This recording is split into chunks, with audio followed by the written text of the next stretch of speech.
მოგესალმებით მეგობრებო. 1-2 სიტყვით მინდა ბავშვებზე ვილსაუბრო და მათ ფანტაზიებზე. ბავშვები მოვამზადოთ შემოქმედებისთვის, ინდივიდუალური თავის გამოხატულებისთვის, განუვითაროთ ფანტაზია, რომელიც რეალობას ცდება, ანუ რეალობისგან, რომლითაც დავიბადეთ.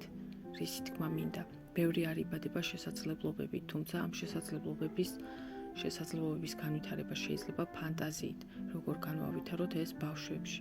მაგალითად, რაღაც აზრს თავაზობ, რომელიც თვითონ უნდა გააგრძელოს. კითხვა-პასუხების თამაში, ინტერესი იღვიძებს, ფანტაზია იღვიძებს. შემდეგ მივცეთ ნება დასვან უამრავი შეკითხვა. არ შევაჩეროთ, პირიქით, წავახალისოთ, შევაკოთ. ეს უფრო ავითარებს ფანტაზიის უნარს.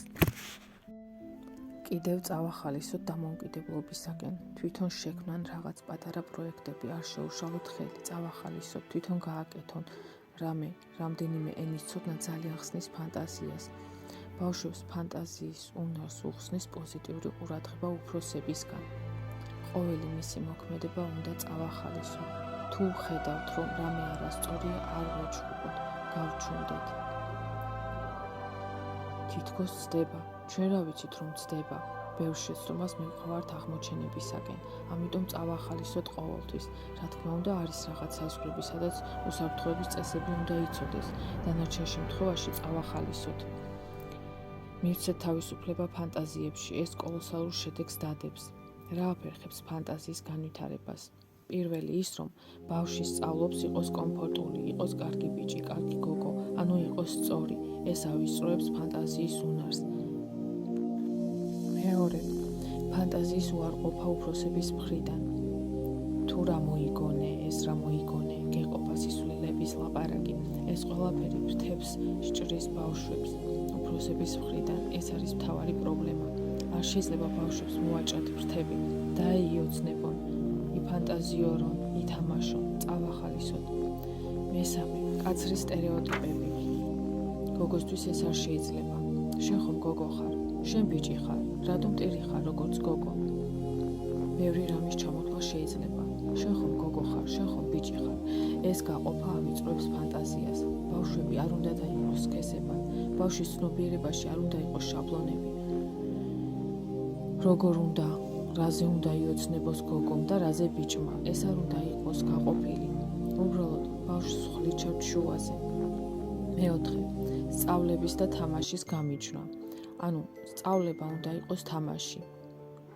ამას მკაცრად როცა მიჯნავ და ძირითადად ასე ხდება ხოლმე. ბავშვის ფანტაზიის უნარი იკლებს. ვითამაშეთ გვეყოფა, ახლა სერიოზულად ვისაუბროთ. ახლა სწავლაზე ვისაუბროთ. და აქ მორჩა, გადავჭერით. ანუ თამაშის დროს ბავშვის ფანტაზია უვითარდება. სწავლის დროს მხოლოდ იმაზე ფიქრობს, როგორ შეასრულოს დავალება. ამორის გაერთიანება მოგცემს კარგ შედეგს. 45 წუთი არავითარი ფანტაზია და მე რაც გინდა ქენი. ირონია. არ უნდა გავყოთ სწავლა და თამაში. ეს უნდა იყოს ერთი მთელი. მეხუთე, როცა არ ვაძლევთ უფლებას შეცვალოს თავისი აზრი.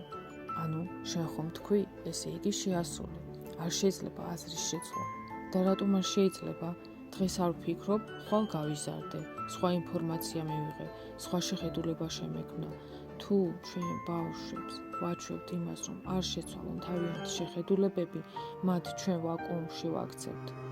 მეექვსე, რაც ხელს უშლის ბავშვს განვითარებაში, თავის დახრა ავტორიტეტის წინაშე, მასწავლებელი, მშობელი, უფროსი, უმცროსი.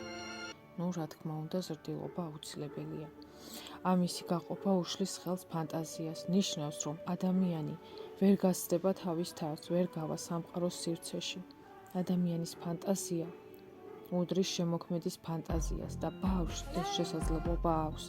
შეუშლით ხელს ბავშვებს იოცნებონ არარეალურზე და მაშინ არარეალური გახდება რეალური.